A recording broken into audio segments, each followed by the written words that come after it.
Hey everybody, David the AI Guide here. Welcome to Sunday's show. Thank you to the new subscribers this week. Really appreciate that. Also check us out on Facebook and Twitter. So today we're going to respond to a viewer comment that was left a little while ago. I'm going to say at least 2 months ago. But the viewer asked for a video about my background, and while I have shared that with you in 4 or 5 previous videos in pieces, which are in the playlist Why I Am Doing This, I thought it's better to give you an about me all in one. So here we go.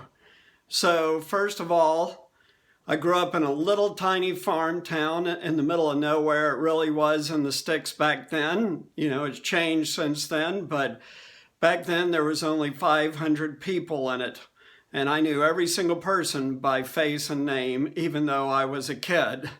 So that was a pretty amazing experience, and also a lot of hard work. For those of you who are familiar with growing up on a farm, it's a lot of hard work.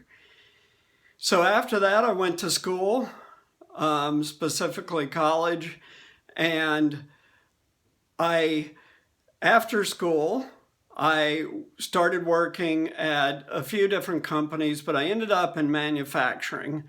And I have spent a lot of my career in manufacturing, not all, for sure, but a lot of it. And a little bit after I started working in manufacturing, I was given responsibility for IT, or information technology, at the location I was at, or even at the whole company I was at.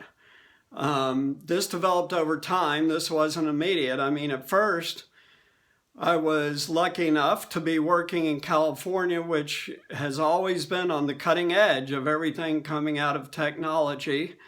And back in the day, I was happy to be able to implement the first local area network in this huge corporation I was working in at the time, and implemented that local network in one of our factories, and then shared that corporate-wide, and pretty soon that spread like wildfire. So before each company or each location had its own computer network, everything was done via mainframe, and that was the environment that I was in prior to coming up with this first local area network implementation at the company I was at the time.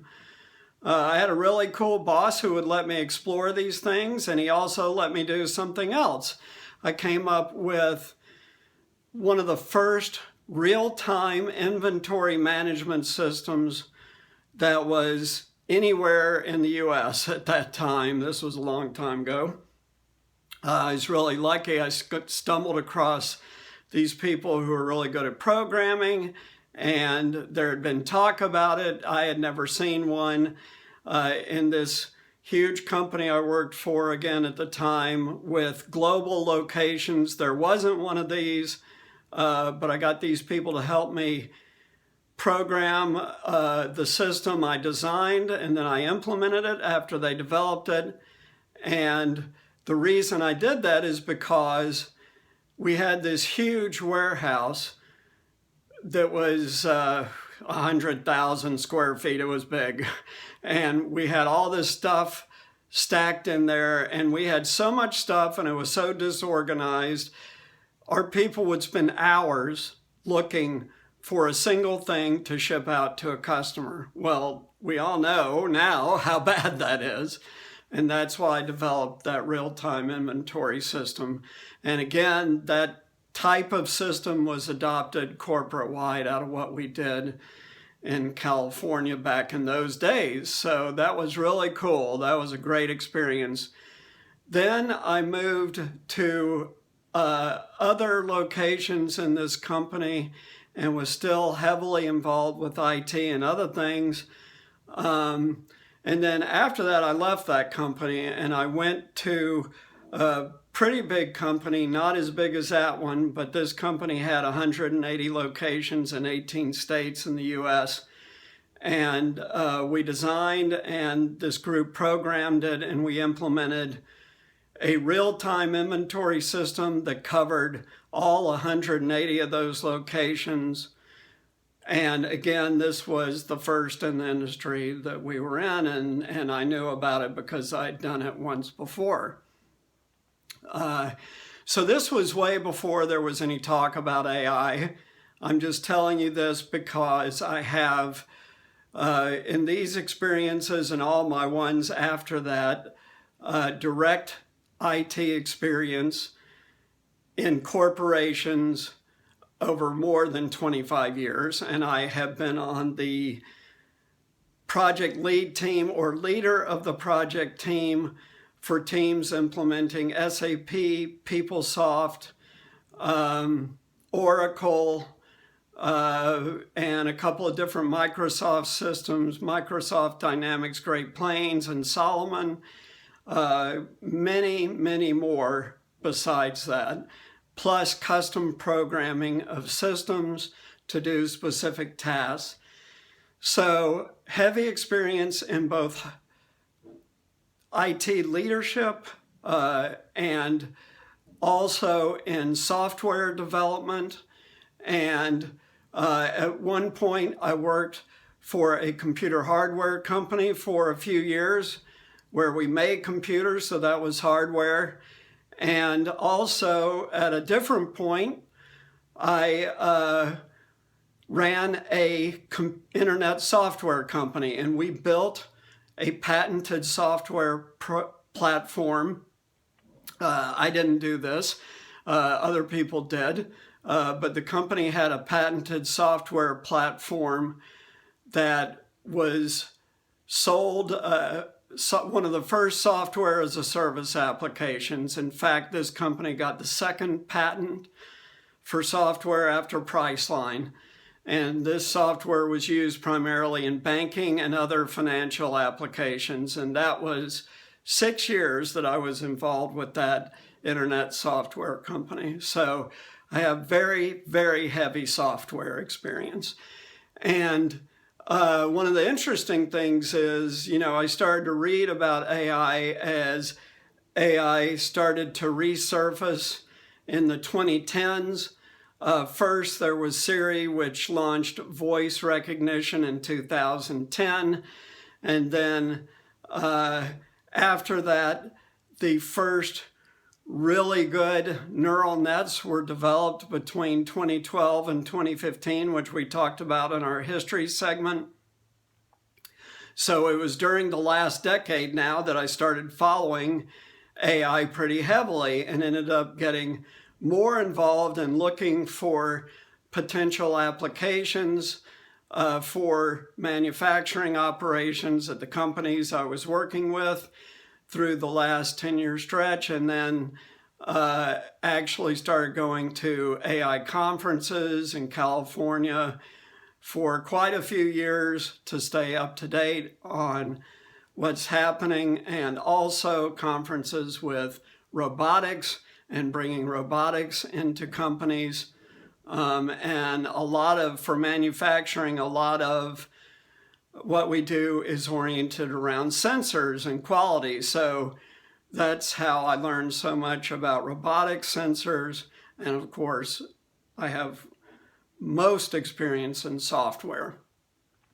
But it was really from 2015 on that AI started to really ramp up hard, and they started talking about it a lot in the media, and specific applications were developed that solved individual problems. And then AI became more sophisticated and started being used in more and more applications. So when I first started going to the AI conferences, really, they were still just trying to get algorithms to recognize objects and pictures like dogs and cats and stuff like that. But now, of course, AI recognition has increased exponentially, primarily due to the effort to create self-driving cars. So the more I learned about AI, the deeper the dive I took into it, which raised the alarms about the massive job loss that's going to happen due to automation through AI, robotics, and sensors.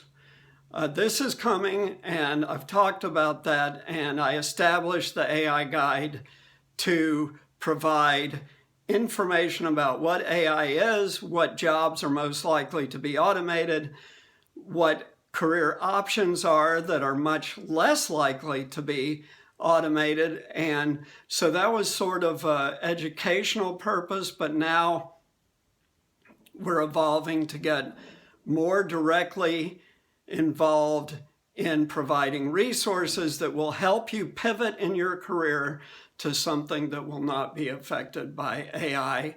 And we're making progress on that, and I'll keep you updated as we get closer to releasing stuff. But that's it about me. I have worked in IT and especially software for many, many years, and AI is a whole new level. It's beyond anything that was ever created before, because all of those were made, all prior software was made to centralize data within a company so that you could analyze it, which is called an ERP, or to do a specific thing like run a specific machine, or run cash registers, or manage inventory, or do stuff like that. But AI is different. AI will continue to progress. The progression just in the last 3 years is astonishing. 4 years ago, they were still trying to recognize objects in pictures. Now AI can diagnose people. It can recommend treatments for people. That's just in medicine. It is nearing the ability to be able to drive vehicles autonomously. It is doing so many things that we've talked about that is crazy. So that's my background. That's how I got involved with AI. I'm still involved with AI on a practical basis in terms of working to implement AI-enhanced solutions in manufacturing environments. But AI is evolving so rapidly that one of our core missions is to sort of understand all these changes, but focus it on the human impact. No one else is talking about that. Schools aren't talking about it. Companies aren't talking about it. Governments, by and large, are not talking about it. Not all, but most. And this cannot be ignored. This needs to be dealt with out in the open and prepared for, because it's this decade now that we're in the 2020s. So that's it. Thank you. If you have any questions, leave comments, and I will do my best to answer them. Take care. Bye.